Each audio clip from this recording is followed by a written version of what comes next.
much more fun here than going to any firework exhibition. I'm Steve Richards, and a political journalist. There's about 400 of us. And this is my fourth night in a row live at Tara Arts. I have to say, that's not a sentence I expected to utter when I started out in political journalism. And indeed, when I go to the Edinburgh Festival, I've done 2 seasons doing rock and roll politics. And when I say this is my 26th performance at this year's Edinburgh Festival, I kind of wonder whether I'm in some sort of fantasy world, because obviously when you set out in journalism, you don't expect to do live performances like this. And I have to tell you that most of my peer group, other journalists, think I'm bonkers. They say, you must be crazy.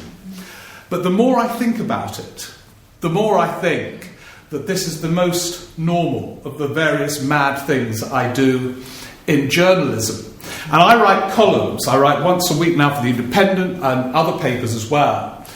And even though you would have thought writing columns is the most kind of civilised, elevated, lofty form of journalism, I have to tell you, it often lands you into completely bizarre situations. Much more bizarre than this. And I'll tell you a bit about how mad it is, and then I'm going to ask a bit about you, then I'm going to talk a bit about politics, and then I'm going to bring you all in again as the evening becomes really rock and roll.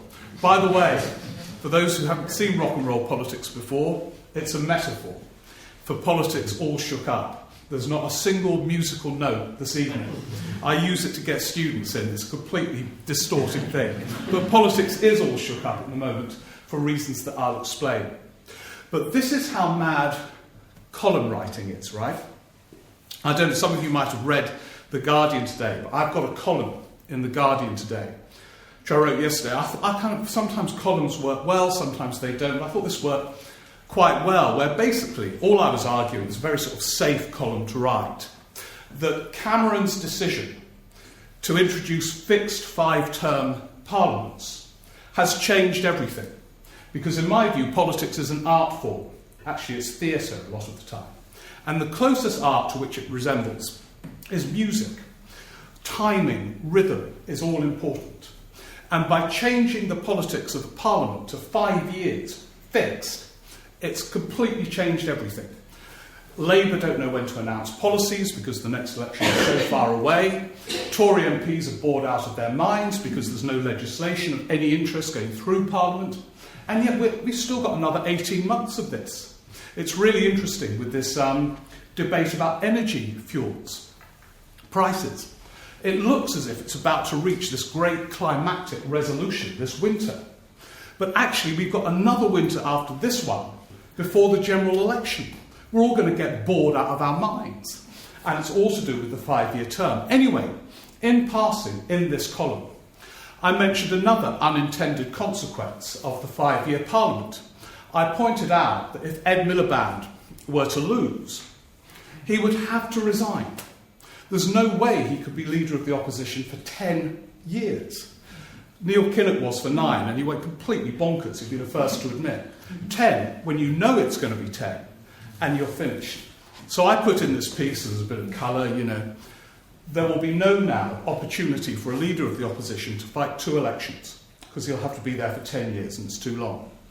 Anyway, my colleague John Rentoul, who's an ultra Blairite, hates Miliband, tweets 24 hours a day, doesn't sleep, just tweets the whole time, tweeted this morning, my colleague Steve Richards says that Ed Miliband will resign in 2015. And then somebody else tweeted, I thought Steve quite liked Ed Miliband. He's apparently said he's going to resign in 2015. Well, after about 10 minutes of this, my phone went, and it was somebody who works with Ed Miliband. So I hear you call for Ed to resign. And I said, what do you mean I've called for Ed to resign? I've written a piece about 5-year fixed-term parliaments. But that's how it works now. It's bonkers. And Twitter has completely distorted everything. If it's like that for a columnist, read by about 8 people, imagine what Twitter is doing to politicians all the time. So that's crazy. The other thing I find odd about column writing are the sort of curious places where they're written columns. Earlier this summer, I went with a friend and our respective families down to Margate to look at the art gallery. It was a really hot day, and we all went with our swimming gear, swimming and so on. And this other friend of mine is a freelance. He writes columns as well. And he got a call while we were in the art gallery saying, I almost said his name actually, but I better not, would you do a column for The Independent tomorrow? And he said without hesitation, yes.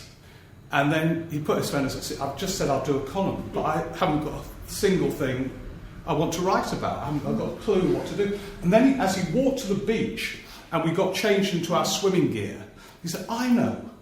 I'll do a piece arguing that Brazil is going to be the next global superpower. And there we were in our swimming trunks. I said, do you think Brazil will be the next global superpower? He said, no, but I read somewhere that it's a possibility. And he started looking up on the internet. And he said, look, you all go in the sea, I'll write this piece. And he wrote this piece, arguing that Brazil was the super. Pressed the send button and then went swimming in Margate. Thought nothing else of it. 2 days later, I switched on the Today programme, and they had on the ambassador from China, arguing there was no way Brazil was going to be. And I thought, this is bonkers. If only they knew the origins of where this happened. Margate Beach, with someone not having a clue what to write about. Some of you will remember the columnist Hugo Young, a legendary columnist from The Guardian. I only met him once. And he said to me, Steve, do you feel that one column a week isn't quite enough, but two is far too many? And there's something in that. You have to find ideas, and in that madness, all kinds of absurd things happen. The other time when I became really aware of the absurdity of column writing was this summer when I was doing the Edinburgh Festival, because I was still writing columns, and I was always on at lunchtime. And we were on in one of the Spiegel tents, and the dressing room was a little tent behind the Spiegel tent. So I would cycle over there. And then there was one morning when I had to write a column for the Financial Times, which was a very grand thing for me to do. And I spoke to the comment editor, and I actually said to him, there he is, what do you think you're doing? He said, what do you think you're doing? I said, I want to pursue the idea that politics is an art form, and that to be a successful leader in politics, you have to be an artist. Absolutely fascinating, absolutely fascinating. So will you pursue that? And are you going to say, because this was that mad period when everyone thought Ed Miliband was finished. Poor Sod was on holiday, but no one else had anything to write about, so they all said he was finished. So he said, are you going to explore the fact that Ed Miliband is not yet an artist? I said, yeah, I'm going to do that. Absolutely fascinating. If you spoke to people. There I was in a shed behind the street. He thought I would be in Westminster in some grand office developing this thesis. Anyway, I was in the shed. He said, absolutely fine, looking forward to the piece. So I started writing this piece about artistry for the Financial Times and politics. And about 12:30, put the thing down, and then rushed out and did rock and roll politics in the Spiegel tent. And I noticed Jack Straw was in the audience. Then I rushed backstage and started to write. Meanwhile, the person on after me was getting changed into his gear to go on. And he was this weird stand-up artist called the Red Bastard. And it was an extraordinary act, the Red Bastard. He came on and basically terrified the audience for an hour. He was the nicest bloke going, but on stage he had them all in tears and all the rest of it. Anyway, as I was doing my column and the Red Bastard was getting involved in his huge costume, the door opened and Jack Straw walked in to say hello to me. And I said, Jack, thank you. Oh, that's very nice. I put the column laptop down, started talking to Jack Straw, and I thought I'd better introduce him to the Red Bastard. And then I realised, even though I'd spent now 4 weeks with the Red Bastard, I didn't actually know his real name. So I said, with this Financial Times column whirling around in my head, Jack, let me introduce you. This is the Red Bastard. Red Bastard, this is the former Foreign Secretary, Jack Straw. And you kind of think, what am I doing? And meanwhile, the editor of the Financial Times is awaiting the column. Completely crazy. And so it seems to me, much more normal, where we have the chance to interact, to have a bit of time and space to breathe, to explore the tragedies and complexities of politics and the media. And you certainly don't get that if you appear in the BBC. Have any of you been to the previous nights here this week? Yeah. Yes, quite a lot of people. Well, I won't give the example of the Today programme, which I did on Wednesday, but you sometimes get invited onto Newsnight. And it's really exciting. As a pundit, you're invited onto Newsnight. You think, wow, Paxman, television, big audience. And you spend all day with a producer talking about it. You'll be on discussing Cameron, Clegg, the crisis in the economy and all the rest of it. And then you get to Newsnight, and all these ideas are whirling around your head. And you go into the green room, and there's Polly Toynbee and Matthew Dancona, and we're all on together, really excited about the chance to explore these deep, profound themes live on television.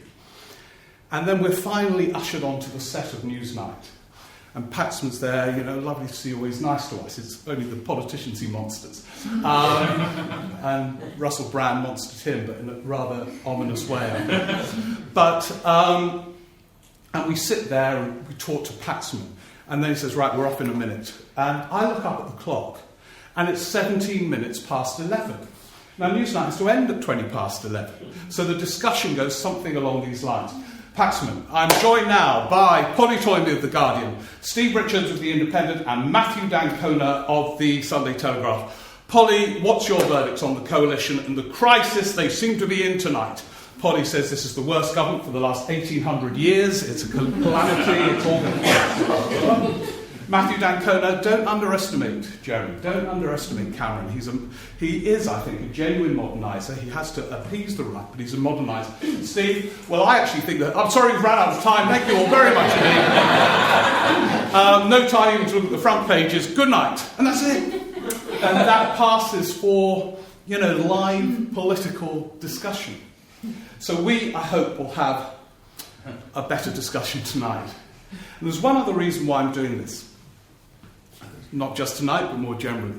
Which is, you see, I think that although virtually the entire population, except for perhaps all of you who've opted for this rather than going to a firework display, work on the assumption that politics is boring, I don't think politics can be boring at any point. Admittedly, we haven't got much charisma around at the moment.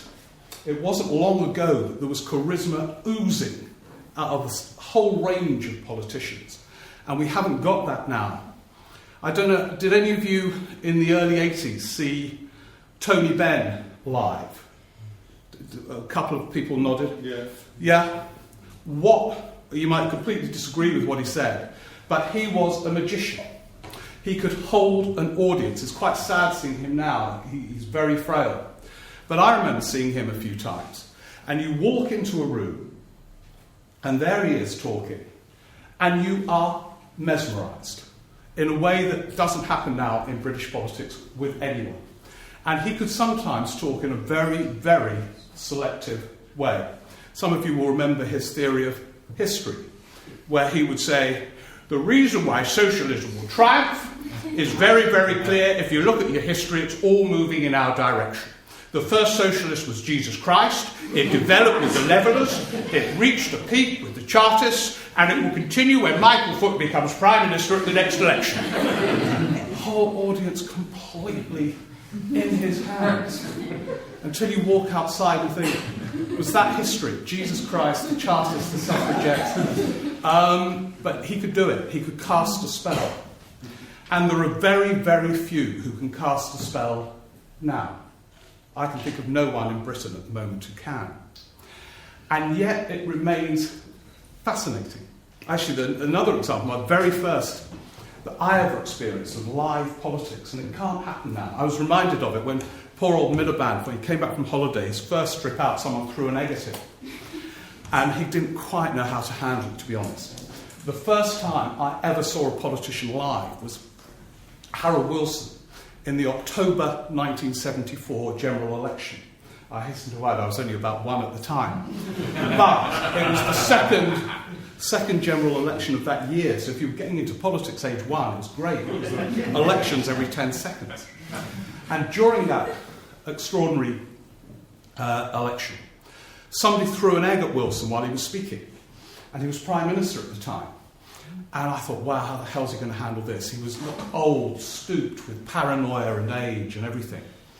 And he'd been quite boring at that point, so admittedly for a 1-year-old, social contract, blah, blah, blah, blah. And he got this egg on his face. And he just looked up and said, I'll tell you something very, very interesting. During the June 1970 general election, after 6 years of a Labour government, somebody threw an egg at me, like that gentleman being escorted from the town hall has just done. In February 1974, after 3.5 years of Ted Heath and that Conservative government, nobody threw an egg at me. It was a completely egg-free campaign, actually. And then he paused and said, which goes to show you can only afford to throw eggs under a Labour government. At that point on, he looked 20 years younger. He leapt around the stage. He had them in his hands. He could do it. And there's no one around now who can do it. But it's still fascinating, because politics is about human beings facing nightmarish dilemmas. I remember very early on seeing Blair when he was Prime Minister. Must have been about October 97. He was walking on water.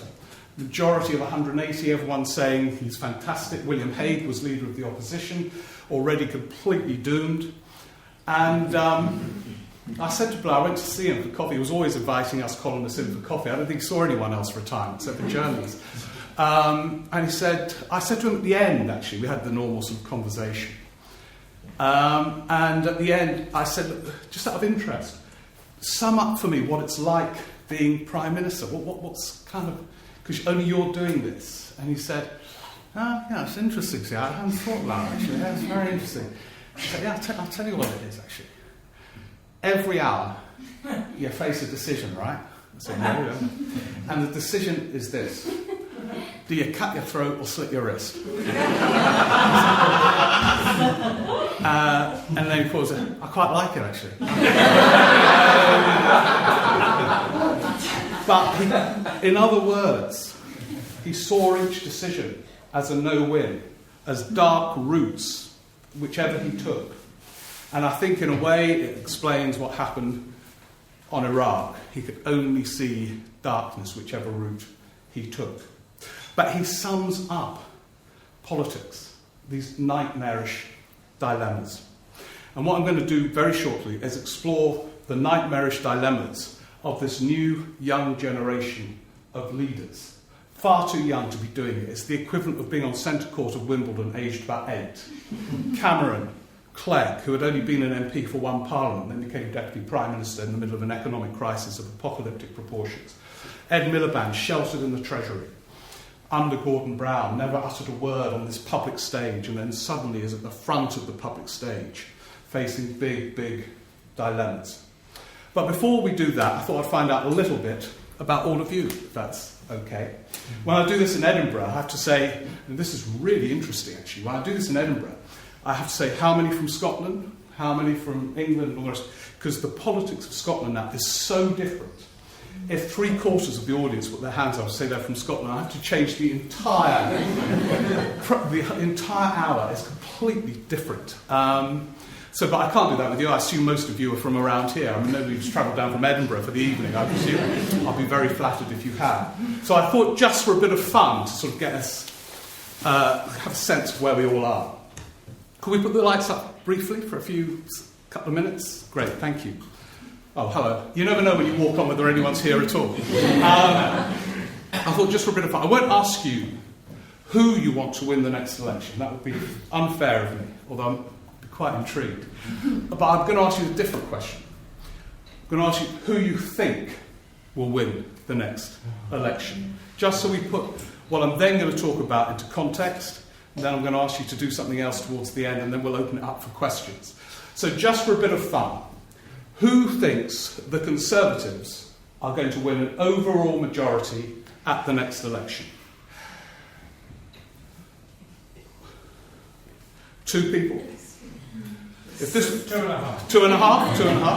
I always think, I don't know if any of you ever listen to any questions, when Jonathan Dimbleby does this, none of us can check. He said, well, the audience put their hands up. I say a majority agree with me. And we can't see anyone. So if this was any questions, he would say, big majority think the Conservatives are going to win an overall majority. And on the radio, you can't tell. Well, that's very small. Who thinks Labour are going to win an overall majority at the next election? Yeah. 1, 2, 3, 3.5, 3.5, 4.5, 4.5. Actually, this is being podcast, so people wondering about the half. It's a wobbly hand kind of thing, and there isn't half a person in the audience. About 4.5, right. Okay, who thinks no party will win an overall majority at the next election? David Frost would say, fascinating, fascinating. Big majority for those listening at home, so to speak. Well, that's really interesting. I've done that 3 nights out of the 4 we've been doing journalism on stage, and each one there's been a huge majority saying there will be no overall majority for anyone again. And it's really interesting because that is so unusual in British politics. It's happened this time in 2010. The last time was February 74. Nearly always one party wins, and yet each of these audiences, pretty clued up on politics as they wouldn't be here, think no one's going to win, which is really interesting.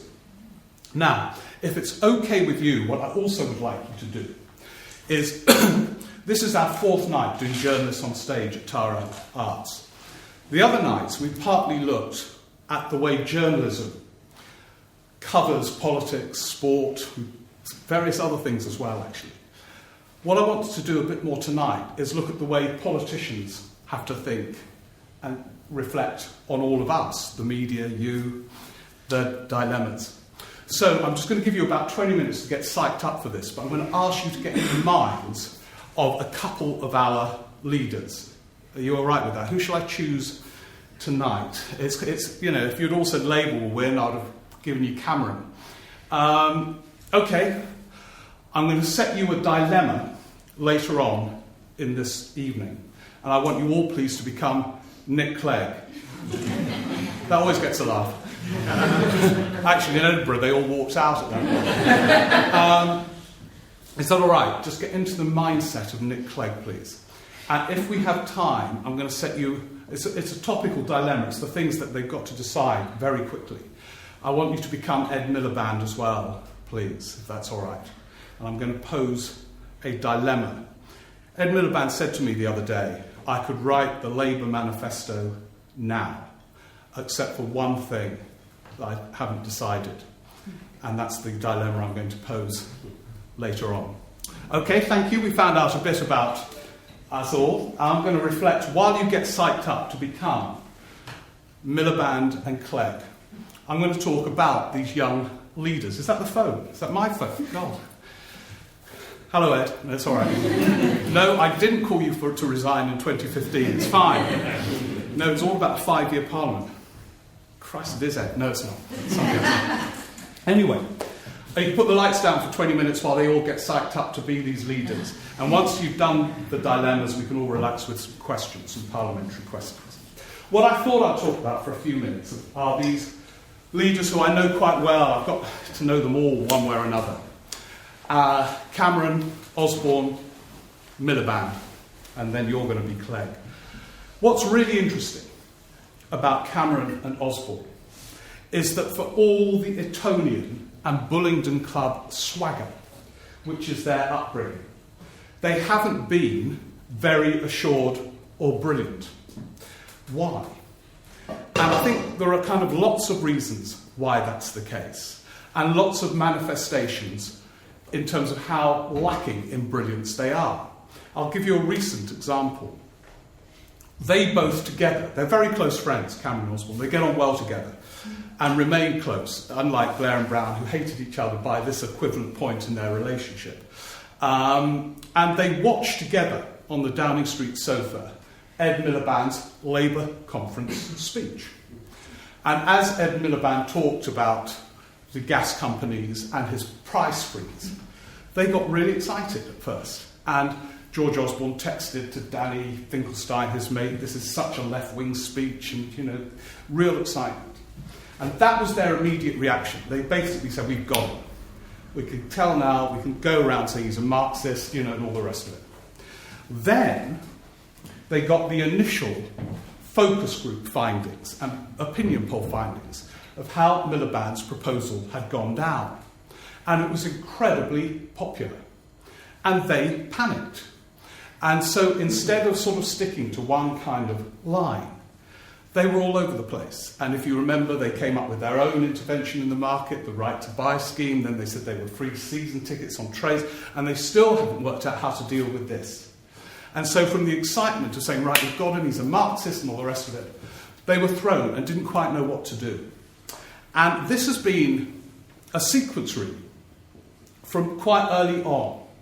And it's a really interesting question, because if you remember really early on with Cameron, when he was elected in December 25, he could get away with anything. I mean, he used to go to a council estate to hug a hoodie. Do you remember that? He'd never been to a council estate in his life, and no one laughed or commented. They also good old, what a moderniser.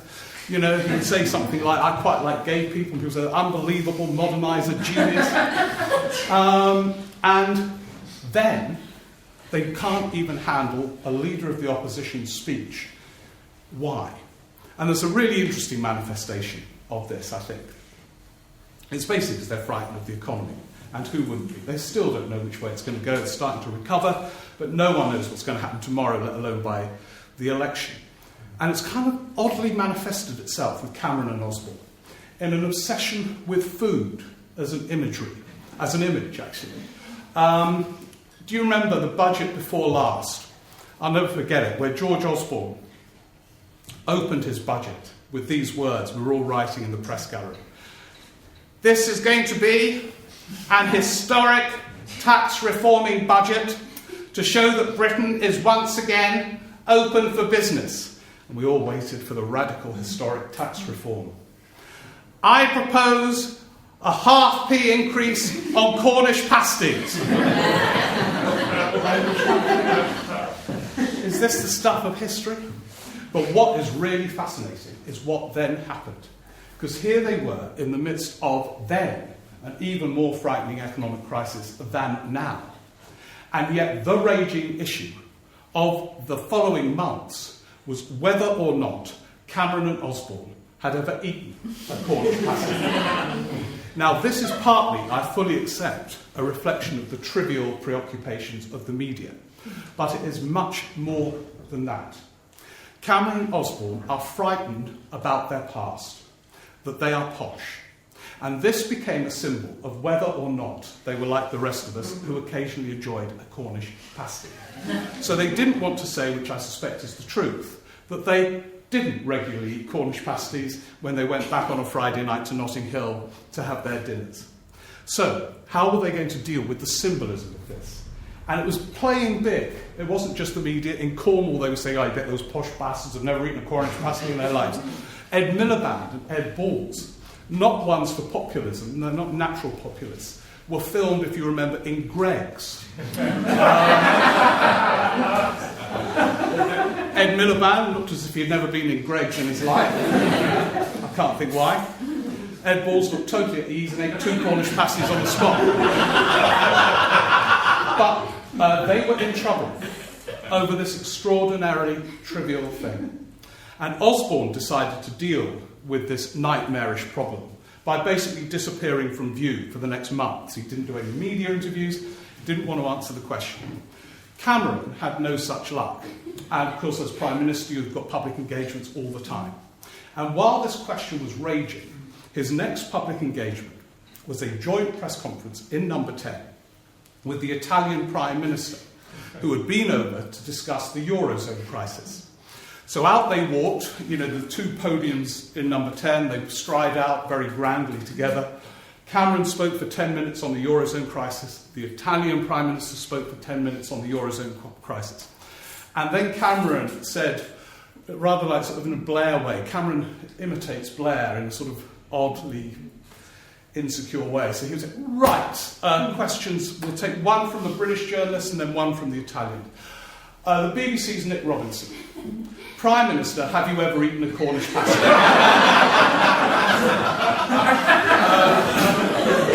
Well, at that point, the Italian Prime Minister has a heart attack because he doesn't know whether he should have eaten one. What is a Cornish pasty? Do they sell them in Rome? Are they big in Rome? What if he says he hasn't? Will there be a crisis in Rome?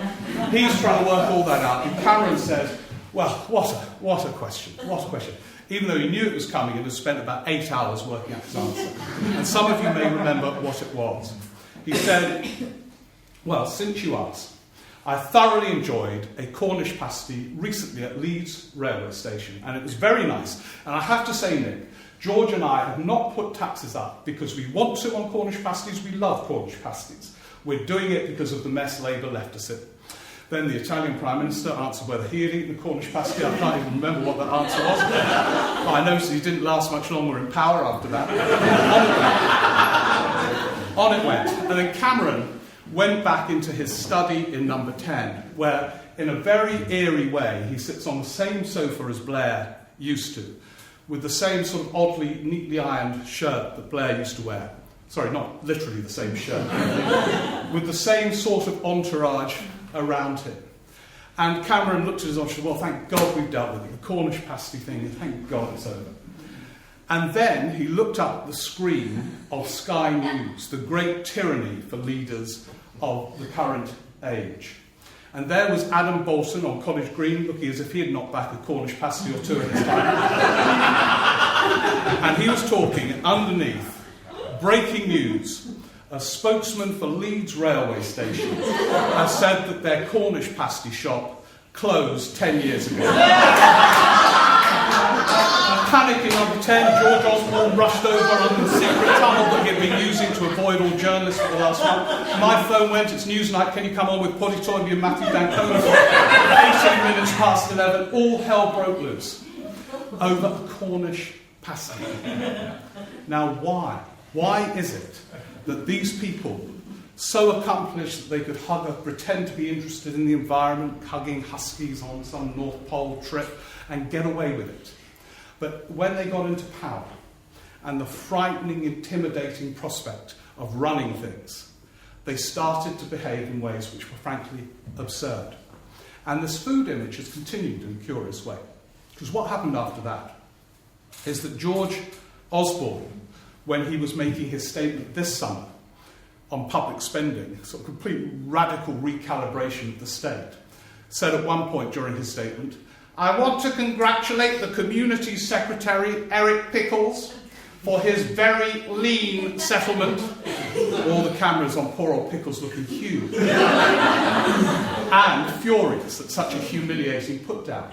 So about a day later, Pickles tweeted a photo of him eating a salad to show how actually he was lean and Osborne shouldn't have been taking the piss.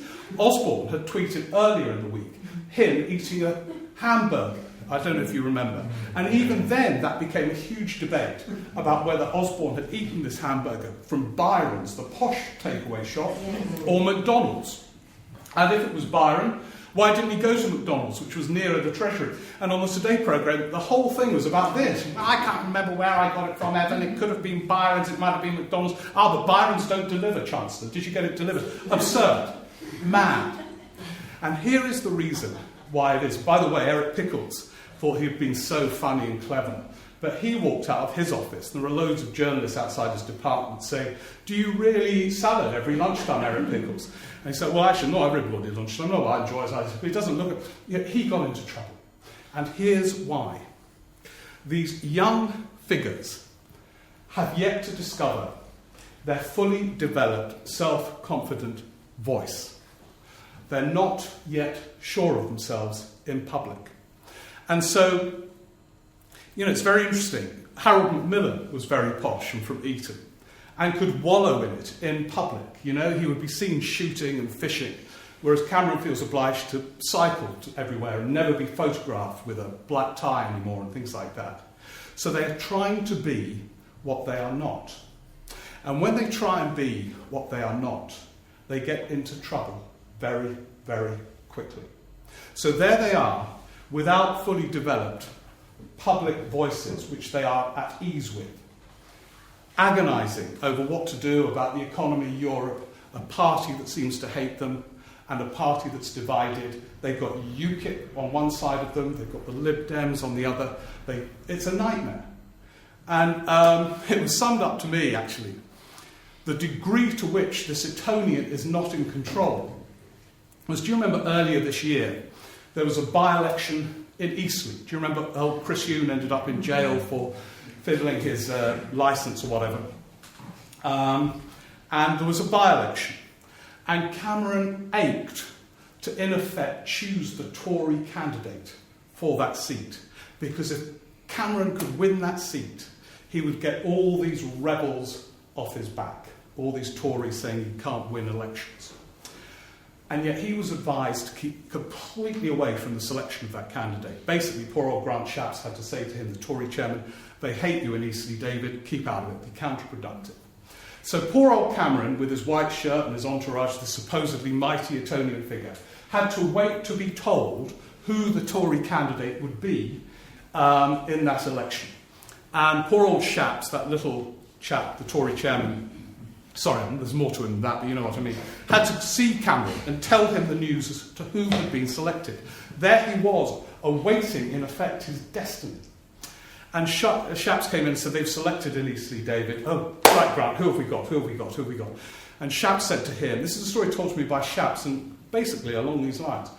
The good news, David, is she's a woman. Marvellous, shows we're modernising, great. I don't know why just having a woman shows they're completely transformed. Anyway, fantastic, marvellous. There's a bit more to it than that, David. She's on the record as saying, UKIP arrived and we should pull out of Europe tomorrow. I just made a speech saying we're going to have a referendum in 2017. No, she's with UKIP on that one. Oh, my God. And there's one other thing, David, which might come up during the by-election. What's that, Grant? She's on the record as saying that you personally cost us the 2010 general election. There he was, realising with those sentences that he was doomed, at least in the short term. And sure enough, this woman was selected. The issue at the by-elections was her differences with Cameron, and they lost. And his hell continued, and there was nothing he could do about it. It reminds me a bit of Neil Kinnock in the 80s, in a very similar kind of vein. Some of you will remember this, or maybe none of you will actually. But anyway, there was a make or break by-election for Kinnock in 1987. He had to win this thing just before the 1987 election. It was in Greenwich. And like Cameron, he ached to influence the choice of the Labour candidate for that seat. If he could win that seat, the SDP and all the rest would be off his back. He was told they all hated him in Greenwich, he had to keep well out of the way, they had to choose the candidate. And poor old Charles Clarke, who then became a Home Secretary, who worked for Kinnock, had to go to Kinnock and tell him the news about the candidate. So Clarke walked in.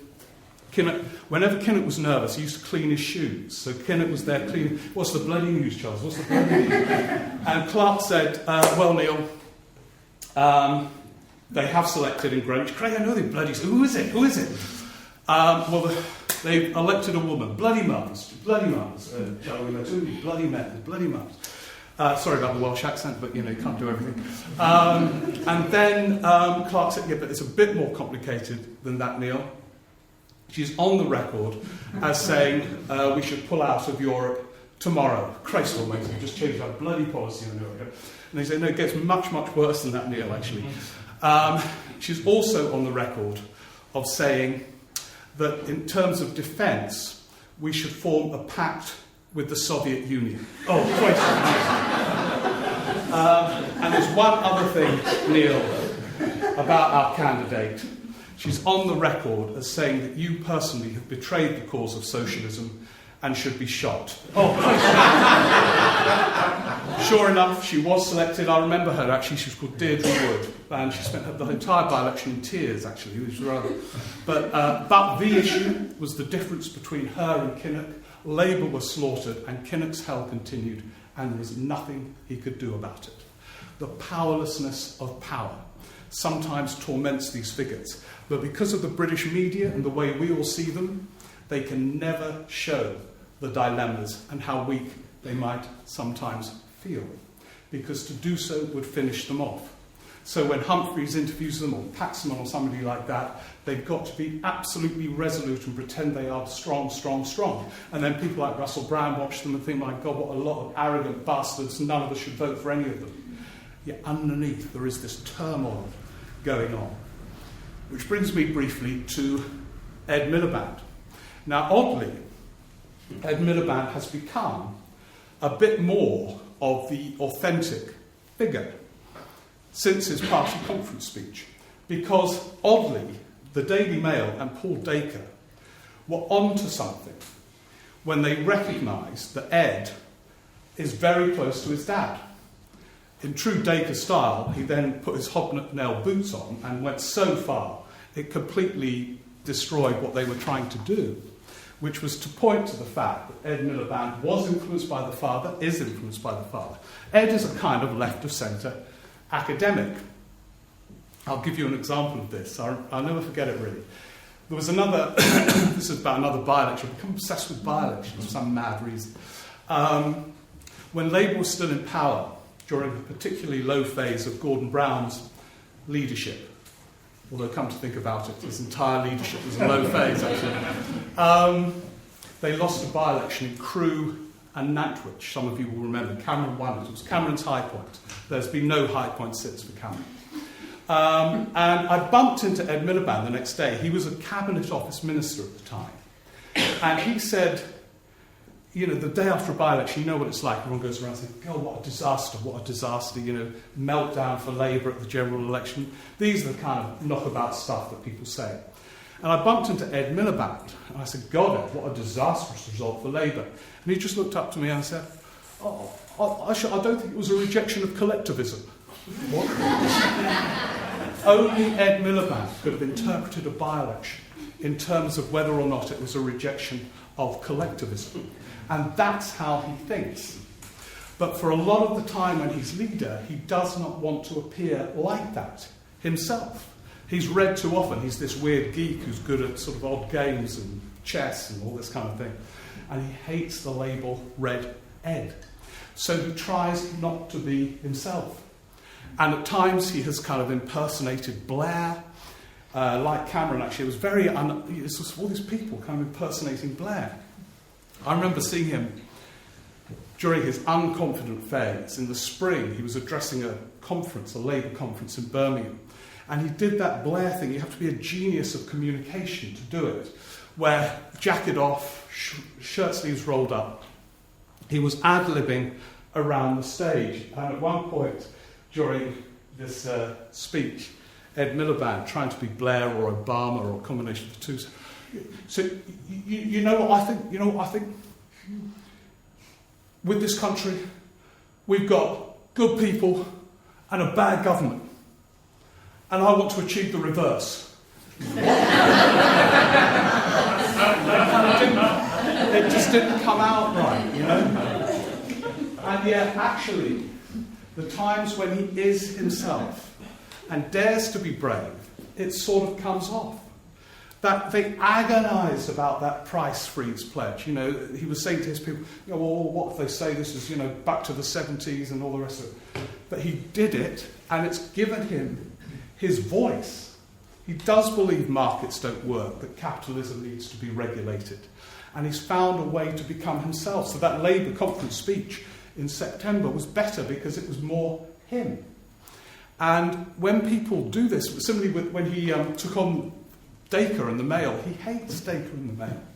And yet has had to pretend up until Dacre attacked his dead father to love him. You know, they all kneel at the altar of Paul Dacre. I've seen them in his office. It's unbelievable. They don't have to do that with Rupert Murdoch anymore. Rupert Murdoch, when he said at the Leveson inquiry, when he comes to Britain, it was always so exhausting because Blair and Brown were fighting over who to see him first. It was true. If Brown found out Blair was seeing Murdoch first, go me Rupert, I want to see Rupert now. You know, they were obsessed with these people. Well, now there's been a sort of cathartic breakthrough. It'd be very interesting to see whether that changes anything, or whether the newspapers, when they go for Miliband, which they will at the election, whether they're as powerful as they have been in the past. But there is a danger when we look at the current generation that we romanticize about even the recent past in terms of quality, confidence of voice, whatever you think of policies. I must have read 1,000 columns from sort of Blairite columnists and others say, what a contrast when Tony Blair was leader of the opposition. The dynamism, charisma, confidence of voice. Not true. He was an artist and could pretend these things. But he was as nervous as any of the others. And I'll give you a vivid example, I'll never forget it. In January 1997, when Blair was 35 points ahead in the polls, an election looming, he was a guest on David Frost's Sunday programme. Do you remember? Before Marr, it used to be Frost. And all the guests then, and still do, gather for a breakfast after the programme. And at this breakfast in January 1997, the guests were Blair, who else was on? Stephen Fry, the released hostage John McCarthy, and Boutros Ghali, the then UN General Secretary, amongst others, and me, who had been in to review the newspapers, and Frost, who loved these. Lovely to see you, it's so exciting, marvellous. Anyway, Boutros was there with his sort of 6 bodyguards, and said after about 10 minutes, "Oh, David, look at the time. I'm so sorry. I have another engagement, so I must be going. Thank you all so much, Tony. Good luck with the election. Nice to meet you all. Goodbye." "No, lovely to see you. Lovely. And out Boutros went with his 6 bodyguards. And when the door closed, Frost, who loved all the gossip, had his cigar out. "Isn't it fascinating that even for a breakfast with me, Boutros Ghali needs 6 bodyguards?" And Stephen Fry looked up and said, "1 for each Boutros, perhaps." And suddenly this table, which was already a surreal gathering, it was becoming even more surreal. "Oh yes, of course, 1 for each Boutros, perhaps 2 per Boutros." And everyone was laughing, except for Blair, who remained absolutely stony-faced. Now, Blair, whatever you think about him, has a sense of humour. He can be very funny. I've seen him even do impersonations of other people. I once saw him when he was in his battle with Ken Livingstone over the mayor of London. And he started doing Ken Livingstone's voice to me. He said, "Oh, I see, Steve, yeah, you really hate me. You think, he's a control freak. He's a control." I thought I'm going to have to lie down in a room. I'm looking at Blair doing Livingstone. It was all mad, but it was quite funny. He had a sense of the ridiculous. But he didn't join in the laughter over Boutros and his bodyguards. I've never asked him. I know why. He was so scared that the journalists in the room, it was only me actually, it was the journalist, would report the fact that Blair was mocking Boutros for needing bodyguards. That when he went into number 10 in 5 months' time, maybe he wouldn't get any bodyguards, he'd be mocked for having bodyguards, having mocked Boutros Ghali. Now, it's all nonsense. If I would go and do a news story, how would you do it? Tony Blair has laughed at the fact that Boutros has bodyguards and therefore shouldn't have any. I mean, it just never would have happened. But that's what he was thinking. Because every second of every day, they're having to think along these lines. One word out of place, and they're in trouble. It reminds me, Roy Jenkins at the time, who was a sort of mentor for Blair then, said, "Tony Blair is carrying a very, very fragile porcelain vase across a very crowded room, knowing that one false move and the vase smashes to smithereens." And that's how he felt. And if that's how Blair felt, 35% ahead in the polls. Imagine what it must be like being Cameron, who's never won an election, whose party hates him, who has the Lib Dems breathing down his neck on one side and UKIP on the other. I'll tell you how much his party hates him. It's really funny. Obviously, he's very close to George Osborne. And I was queuing for coffee at this Westminster cafe, Portcullis House. And next to me was David Davis, who was Shadow Home Secretary, who stood against Cameron in the leadership. And in these things, you make polite conversation. So I just said to him, "Oh, David, it looks as if George Osborne's star is rising again within the Conservative Party. Probably," this is me talking, I said, "I assume now if there is a leadership contest after the election, Osborne will stand." And I was just been making polite conversation. And without hesitation, David said, "We'll kill him." So, right? And he was a member of the SAS, David Davis. That's the kind of violent language whirling around his party. So there he is carrying his fragile vase, never having won a general election after leading his party for years. And there's Miliband carrying an equally fragile vase, reading the newspaper saying he's not up to it. Half his MPs not voting for him and thinking he's not up to it. and yet is almost there in the polls if he could just get it right. Imagine how they will feel. Dilemmas. Which brings me to all of you. Can we have the lights on, please? Okay, now, surely that's also the time. My God, yeah. You've had plenty of time to get psyched up to be Nick Clegg. Admittedly, it takes a bit of time. And if it's okay with you, what I'm going to do is get you to really think you're in Clegg's mind now. And I'm going to present you with a dilemma that if we were right earlier, or you were right about a hung parliament, Clegg will face. Okay? You're all Clegg, right? The election has been called. And David Dimbleby, aged 125, opens the programme saying, "We predict on our exit poll another hung parliament. The Conservatives win 4 more seats than Labour. The Lib Dems have lost half their seats and yet still hold the balance of power." And you're watching in Sheffield, you don't even know whether you've won your seat yet. What do? Do you decide to carry on with Cameron for another 5 years, or do what a lot of your party would like you to do and go and do a deal with Miliband? Or do you decide the last 5 years has all been very traumatic and lie down in a darkened room for 5 years and go into opposition? Those are your 3 options. And you have to think very, very quickly. There's no time in British politics, as we don't allow politicians to say, "We're not sure." They have to appear in control. Okay, Cleggs. You're all Nick Clegg. How many of you decide to continue the Con-Lib coalition and do another...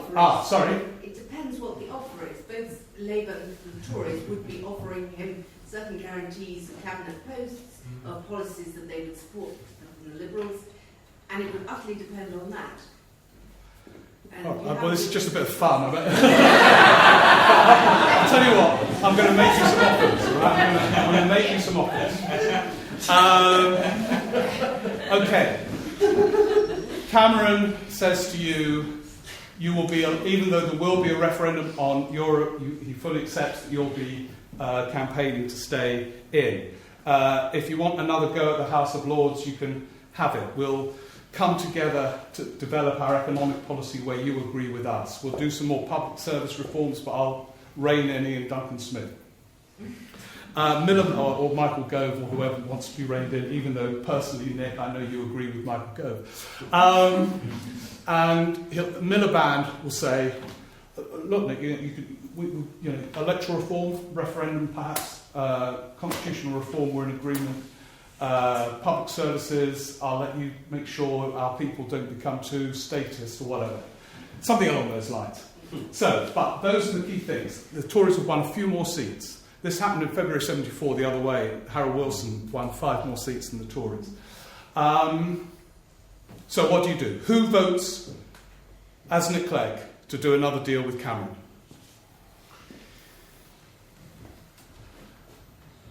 About a third, I would say. About a third, maybe a bit more. Who votes to do a deal with Labour? A bit more than a third this one. That's more than the last lot. So majority so far.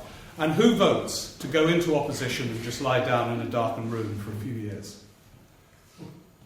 Nobody goes for the darkened room option. Could somebody who said, as Nick Clegg, you'll do a deal with Cameron? Why, please? Would one of you just say why you've gone for that option? Better the devil you know. Yeah. Better the devil you know. There's also another issue that, as I understand it, that the Lib Dems refuse to serve under Brown, and there are a lot of Labour people who would refuse to serve under Clegg. Good point. Good point. So you think the only route available to him is Cameron? I think the only route available is Clegg, but I think his party might think differently. So he'd have to win his party. Yeah.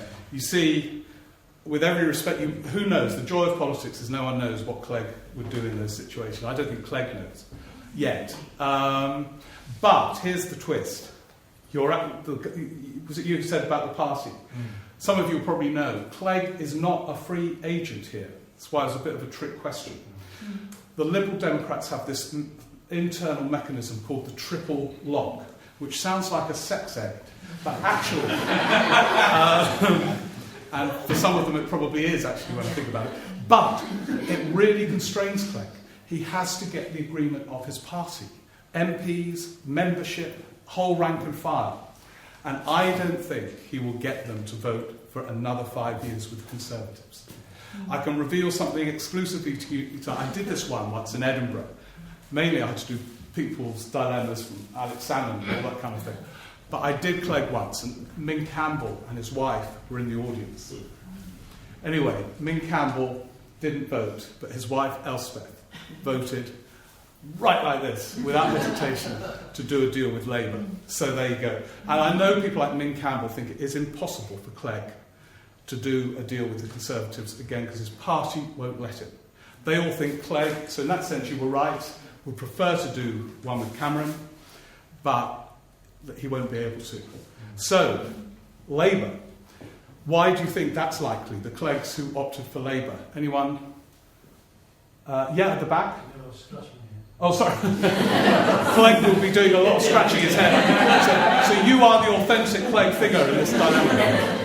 Who voted for Labour, to go with Labour? Yeah, well, he presumably will want to carry on exercising some power, and his party won't let him do a deal with Cameron. So that's the only option. Right, okay. You voted to stay with Labour, to go with Labour? Yeah. For that same reason? Yeah, yeah. And that it hasn't worked so well. What, with the Tories? With the Tories. He's lost popularity, so it hasn't worked. Yeah. You see, I think, again, Clegg faces a nightmarish dilemma in doing a deal with Ed Miliband, because Labour will want to come in and undo quite a lot of the reforms that he has been associated with for the previous 5 years. The NHS. I put that to Vince Cable once. Said, you know, Labour will want to change the NHS, and Cable said, it suits me. But it won't suit Clegg, because he's been at the heart of the whole thing, you know. And so I think he's got a problem there as well. To be honest, I think it could well be that they have a leadership contest after the election, not before. I'm certain Clegg will fight it. But I think afterwards. Anyway, you see what I mean about these dilemmas that are being faced all the time by leaders. Now, yes, sorry, yeah. The decision, would you go one way or the other? Just out of curiosity, which way do you? I've got a feeling that he will, if Cameron just wins, he will certainly begin talking with Cameron.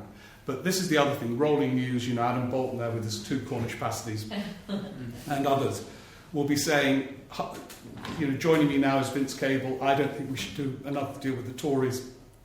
I think it'll be very difficult for him. So he'll then have a conversation with Miliband. And Miliband will make it as easy as he can. But you see, they disagree so much about economic policy and things that I've got a feeling there will be a hung parliament with no coalition, you know, a minority government. Anyway, I think it's going to be a crisis, actually. And it's going to take more than 5 days to sort out. I don't think it will be that quick.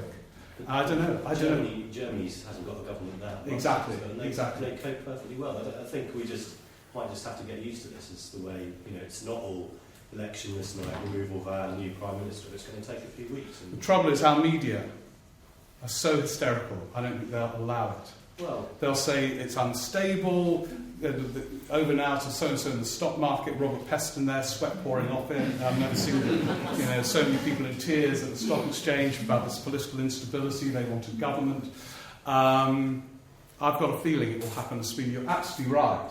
And some Lib Dems are saying it's crazy. We rushed into this. You know, we could have spent months talking about it. But I've got a feeling it will all be over by the Monday like it was last time. But how, I'm not quite sure. What about UKIP, well, that's the great... There'll be no coalition with UKIP, I don't think, because they won't have any seats. I think they'll do quite well, but they won't win any seats.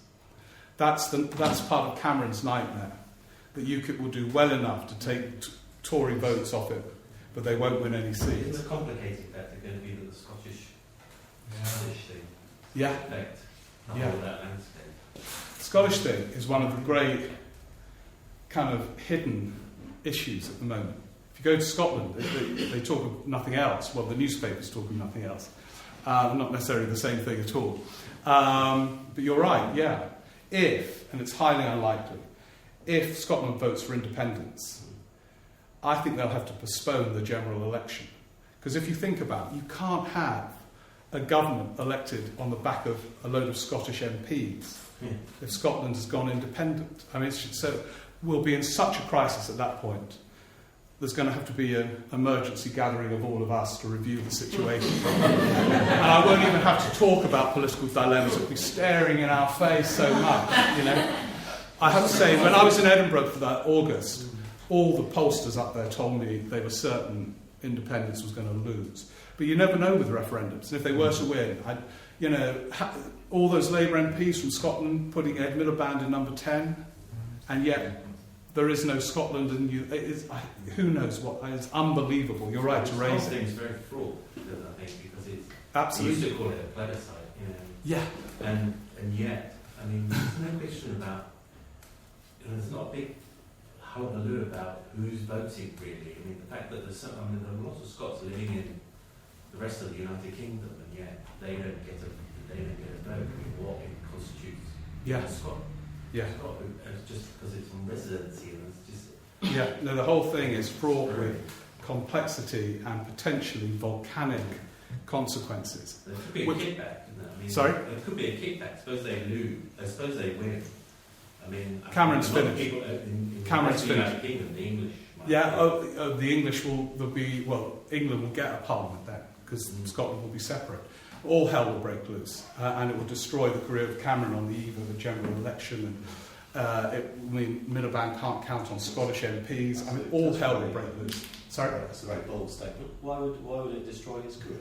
Because you'd have a permanent English majority in the rest. No, well, yeah, the Tories might, but not. Cameron will get blamed for mishandling the referendum. He's not going to get involved in it at all if he's got what he said. Yeah, but for calling it. I think for a Prime Minister to be in charge when the United Kingdom breaks up, and you've been arguing for the opposite, Well, they've also handed the ground to the Scottish Pardon? nationalists. I think they've handed the ground to the Scottish nationalists straight from the get-go. Well, I have to say that's not the view of pollsters up there who all think. I mean, in terms of how they set the referendum, the Yeah, fact that they allowed yeah. them to. he's still miles behind in the polls. The polls have hardly moved. Not, you know. But anyway, you're absolutely right to raise it, which brings me to the other dilemma, if that's okay. Which is, I think, when Ed Miliband said to me in the summer, he said, look, I could write our manifesto now. You know, there's a time when people say you've got no policies. He did acknowledge there's one exception. They are in agonies about what to do over a referendum on Europe. So here's the scenario, and this is what keeps him awake at 3 a.m, if it's not his 2 under 5 children. In a perverse way, they need UKIP to do well. You are now Ed Miliband. You've given up being Nick Clegg. You're now Ed Miliband. You want UKIP to do well. The one ace card Cameron has got at the moment is he can say, we offer you a referendum on Europe. If you vote UKIP, we don't get in and you don't get the referendum. But if Ed Miliband offers it as well, he cannot make that case. He cannot say, if Labour get in, you don't get the referendum. Allowing right-wing Tory Eurosceptics to vote UKIP because they know they can get a referendum under Labour as well. So Miliband is so tempted. And Douglas Alexander, his shadow foreign secretary, is so tempted. Ed Balls is privately absolutely adamant that they've got to offer it.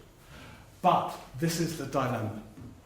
Imagine if he does get in a kind of hung parliament coalition, but nonetheless a dream fulfilled, with all kinds of things. He's got to rearrange the energy market, he's got to sort out the economy. And because of a pledge to help UKIP, he's obliged to hold a referendum on Europe that, if he were to lose, destroys him. And if he could get away with it, he would ache to get in there without making that pledge. But say if he decides not to make that pledge and gives Cameron 25 seats, that destroys Miliband's career and keeps Cameron in power. It is a nightmarish dilemma. You are Ed Miliband.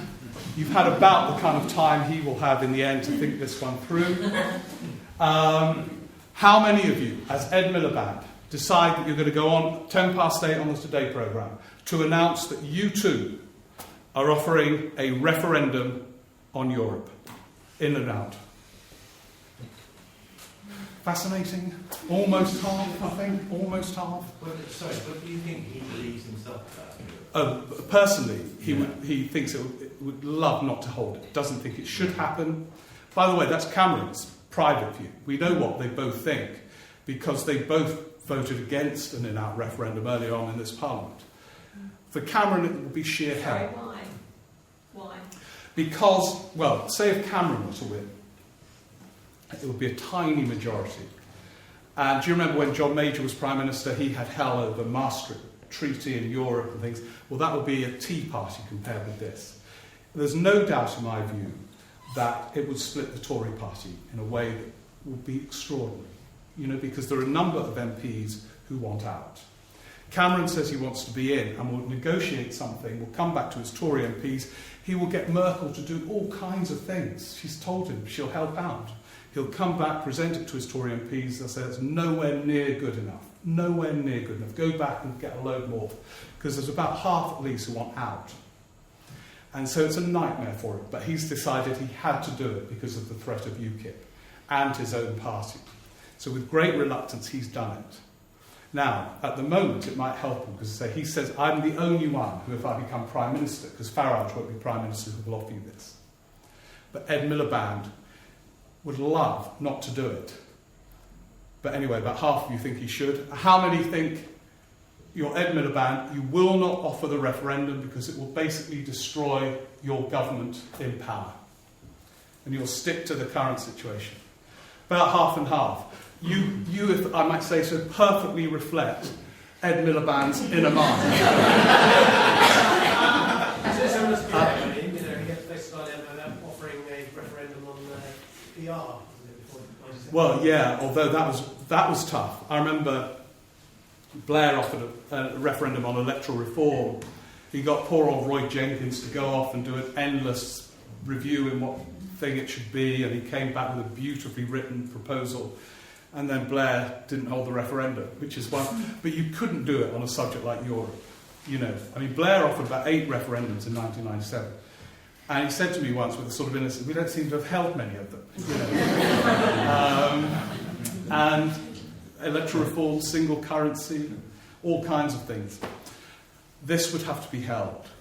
And I think you reflect the internal split in his mind. You know, I was told they were thinking of announcing it before the Labour Party conference. Then people like Neil Kinnock and indeed Alistair Campbell, still big influences, said don't do it. Don't do it. It'd be a disaster. And so they postponed it, but I've no idea what he's going to do. I have no idea what he's going to do. But it's tough. And under the sort of constant scrutiny of the media. And the media remains, in a very odd way, we've talked a lot about this over the 4 days, actually about the powerlessness of power to some extent. And the continuing power of the media, which is odd, given that nobody buys newspapers anymore, as we all know to our cost, some of us. But these politicians read them, and somehow work on the assumption that the views are kind of conveyed to the rest of us somehow or other. I remember Gordon Brown, when he was Prime Minister, he used to get up at 5 in the morning.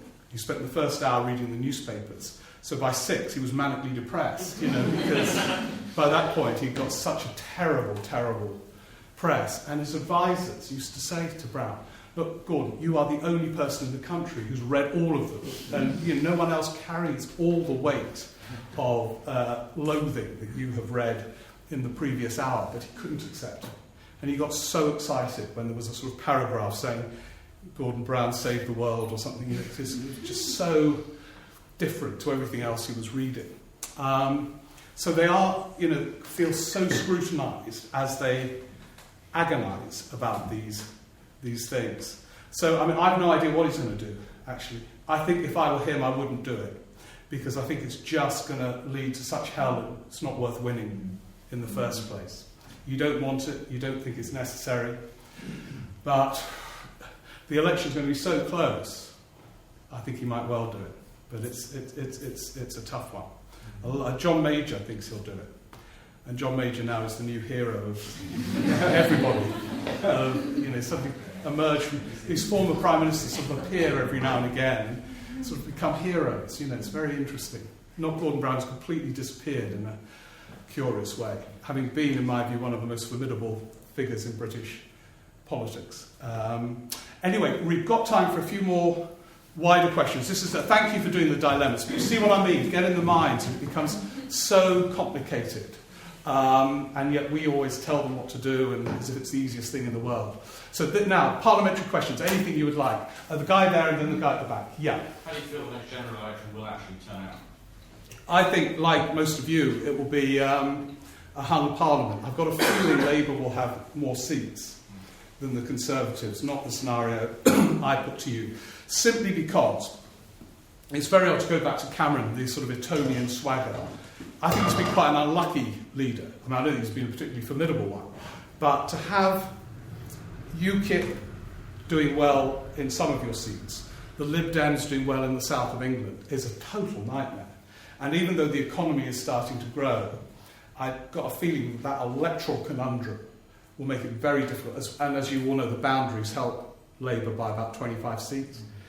But I don't think Miliband will convince people. And where Osborne has been very clever is he's convinced most voters that Ed Balls single-handedly was responsible for the collapse of global capitalism in 2008. And so they've got a real credibility problem, Labour. And so I don't think they can win either.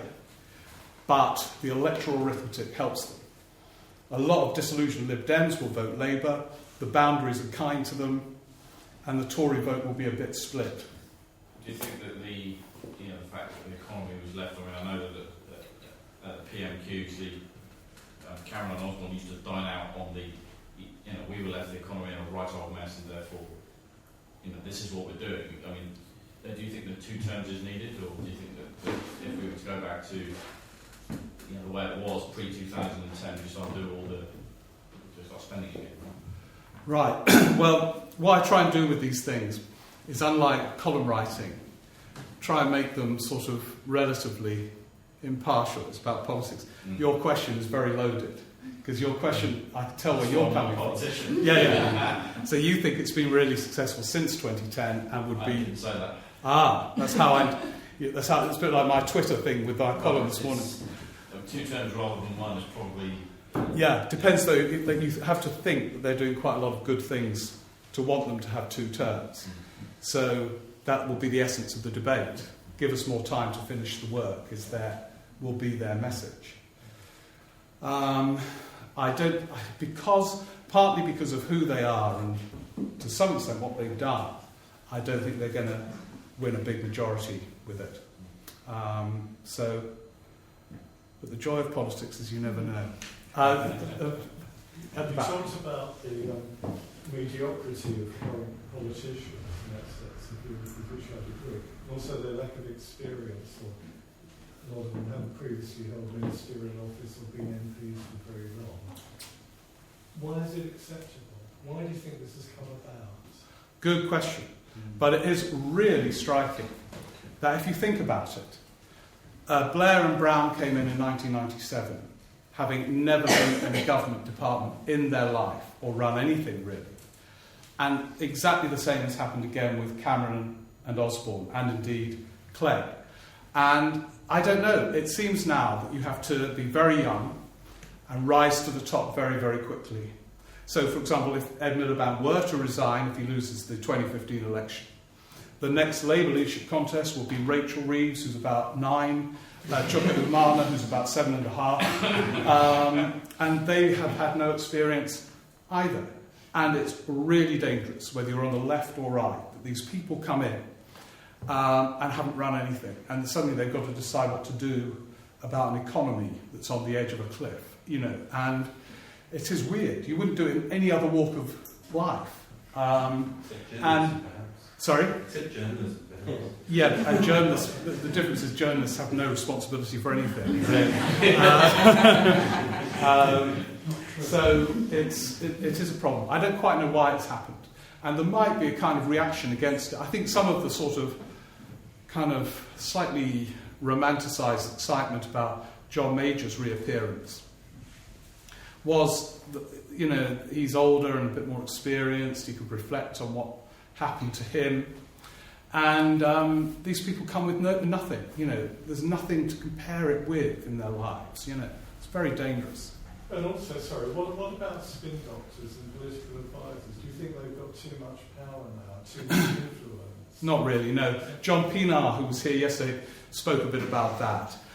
We both think that this whole thing about spin has been overhyped. You know, every Prime Minister, every leader of the opposition, all of you at whatever work or lives that you lead, will want to project you in the best possible light. And that's really all it is.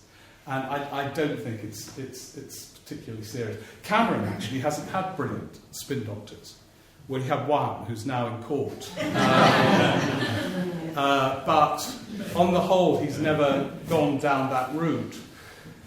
Blair and Brown were more obsessed with the media, but only because the media's default position had been so hostile to Labour. They wanted to sort of see if they could get a fair press via Alistair Campbell, who Blair used to say to me, Alistair's a genius, you know, he just understands the news, and bloody brilliant, actually. And Brown really wanted his own kind of Alistair Campbell. And so did Cameron in the end, which is why I went for Andy Coulson. We'll have to wait and see how that one ends up. But I think their influence is greatly exaggerated. Yeah? What do you think is going to happen to Boris Johnson? Yeah, Boris. Well, you see, this is really interesting. You know, what I was talking earlier about, this struggle for the current generation to find publicly authentic voices. Well, he's found one. And I've never worked out, I used to know him quite well. We used to do a BBC programme together when he was a journalist. And I admire him for getting into politics, and it shows he's a serious person, partly. And I was never able to work out, because if you look at his CV, you would think he's a genius, editor of The Spectator and all these other things. And yet you speak to him and you think he's a buffoon. And is the buffoonery an act? Now, I think it largely is. That is quite calculating and clever. But the act is going to do for him, I think, partly. And people love him now. But I wonder if he was in the cabinet, say, cutting spending on the health service, if he was health secretary. Would everyone be saying, good old Boris, my hospital's just closed? It's slightly easier to say, good old Boris, there he is upside down on a trapeze thing, you know, opening the Olympics. And the other thing which I think will do for him, so I don't think he's going to be the next leader of the Tory party, is there's a brilliant biography of Boris by someone called Sonia Purnell. It's brilliant because it's understated. And yet by the time you finished it, you think, my God, if he was to stand for the leadership of his party, and remember the average age of Tory members are about sort of 70, and disapproving of affairs and all the rest of it. I mean, it's the lying as well. You know, it's all there on the record, and I think he will be scrutinised in a way that he hasn't been in these relatively safe jobs, you know. So I think, although he's got an authentic voice, which is funny, people just, God, at the Tory conference, I don't know if any of you ever go, it's like the arrival of the biggest rock star in the world. He comes in, they all swoon, every journalist follows him around, and he affects a kind of very attractive, sort of as if it's all happening by mistake. You know, where should we go? Where am I? In Blackpool? No, of course, Manchester. And there's about 100,000 people swooning over him. But I've got a feeling he's not going to be the next leader of the Conservative Party. Anyone from this side? You talk about the hysteria in the media, yeah, and I just wonder what the future is for it all, for the relationship between politics and the media, and whether there's any possibility in the future that things can be calmer, more balanced, more rational, easier to listen to, instead of the Cornish pasty fiasco, where both parties end up trying to do things that aren't authentic. Yeah, good question. I wish I could say yes, but I think it's going to get worse, if anything. I mean, John Pienaar was here yesterday. He gave an example, which I'd slightly missed, that, you know, the Energy Secretary, Ed Davey, was asked whether, when it got cold, he sometimes put a jumper on. And he just said, well, yeah, sometimes I would put a jumper on. We all put a jumper on when it's cold.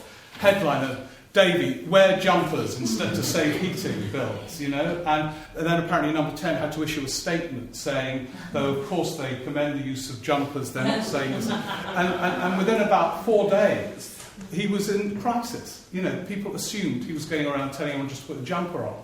But he had never said it. Yeah. And that's what it's like at the moment. And I say Twitter has made it worse. I had this little mini experience today where I was having to sort of tell Ed Miliband's people I hadn't called for him to resign, you know, in a piece about 5-year parliaments. It's mad. Yes. And I think that frenzy with Twitter really has intensified things. So it's really interesting when you go into Prime Minister's question time, you see on either side Cameron's press people, Miliband's press people. And after their exchanges, they're not watching the rest of it. They're all on their mobile phones looking at the verdicts on Twitter as to how they've done. Yes. And so the moment it's over, they know whether they flopped or they had a triumph, and it kind of feeds into their mood for the rest of the day. Whereas 6 years ago, they wouldn't have known until the sketch writers in the newspapers the next morning, and by then life would have moved on. So it's all at such a high temperature, and I think it's going to get higher. And it seems that nothing is very considered now. Everything is a very instant response. And because there's a lot of anonymity, people can be as vile as they want and load things as much as they want. Yeah. So there's now such viciousness that's written about people that you feel that people in the public eye, politicians especially, must be guarded, because to live with that must be hell. Absolutely. Yeah, completely. And to live also with perceptions that aren't even true, but to deny it just fuels the perception. And that's what, when people say, why don't they speak more clearly? Clarity could kill them in the current situation. It was very interesting with Brown. Brown must be the biggest bibliophile to be Prime Minister since Gladstone. He read everything. He used to have Andrew Motion in to talk about poetry. He used to have endless conversations with the Archbishop of Canterbury about books they were reading. And yet you read his stuff, and it was opaque to the point of being unreadable. And yet it was deliberate, because he didn't want to say what he meant, in the same way that Miliband didn't until this autumn. And that's why a lot of them seem so inauthentic. But if they were real, they'd be crucified as well. It's very difficult. It has always been. It has always been difficult. I thought I would finish, unless there's anyone else wanting a sort of urgent final question, as John Bercow would say. Given that a lot of the politicians are quite young, and also there's a need to engage with younger voters, don't you think we should just chuck them all in the jungle and vote them off on Charlie? The sort of Russell Brand kind of get them all out of here. You see, I'll tell you what I think about it. I know that's the view of most young people, and I bet your friends all think that as well.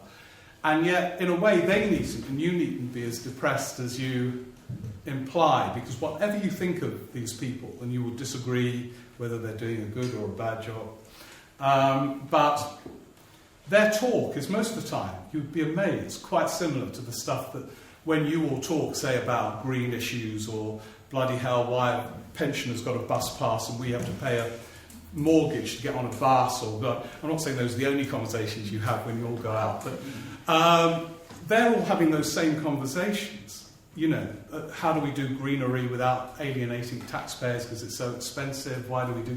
You know, these are all the kind of things they're talking about. And yet young people think they're on another planet or a jungle, and they're not. Now, somehow that connection has to be made, or else we're in real trouble. Because if you don't have elected politicians, who? That's what I always ask your young friends. You know, if you don't like them, you put them in the jungle, who do you get instead? And suddenly you're on quite a dangerous path. And that's what Russell Brand, who is now has replaced John Major as everyone's hero of the political world, who says he never votes, etc. He's got to think that one through. He's more powerful than anyone at the moment, Russell Brand. Anyway, I thought I'd finish. Thank you, but a good point. And I know that's the view. But do you agree it's quite a dangerous view? Yeah, I agree. I'm just making a point that I think a lot of people, a lot of the policies and the in-depth conversations that you've had tonight go over young people's heads, and young people relate to the X Factor and I'm a Celebrity, and how are we going to get the millions of young people voting as much as they do in something To be honest, that's not entirely new. I remember feeling exactly the same way when I was 18. My first election was Margaret Thatcher coming to power. Yeah, me too. Me too. Did you not That vote? impressed the hell out of me. Yeah. Yeah. Well, yeah, that's one of it. Yeah, but it was exactly the same. I think we all think. Look, your point before, were things more golden in the past or not? You know, it's very valid.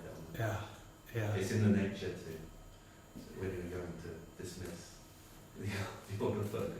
They've got to do more for young people, though. I mean, they're so obsessed with old people as they go out and vote. They tend to ignore all of you in everything they do, including speaking. Yeah. Sorry? Right. I like that you think I'm young. Yeah, I do actually. Maybe that's a reflection on me rather than you. But I'm sure I hope it's a reflection on both of us in some way, shape or form. Maybe it's the lighting, but anyway, you look fantastic, whatever age you are. Anyway, I was going to, God, bloody hell, you don't misreport me on that one. I thought I would end by, we were talking at the very beginning about the theatre of politics, and actually that's partly, not that you're a young person, sorry, but about the issue is how you communicate and all the rest of it. And I thought I'd end with two examples from the theatre of politics. One, which went terribly wrong, and another, which is a form of genius in terms of communication.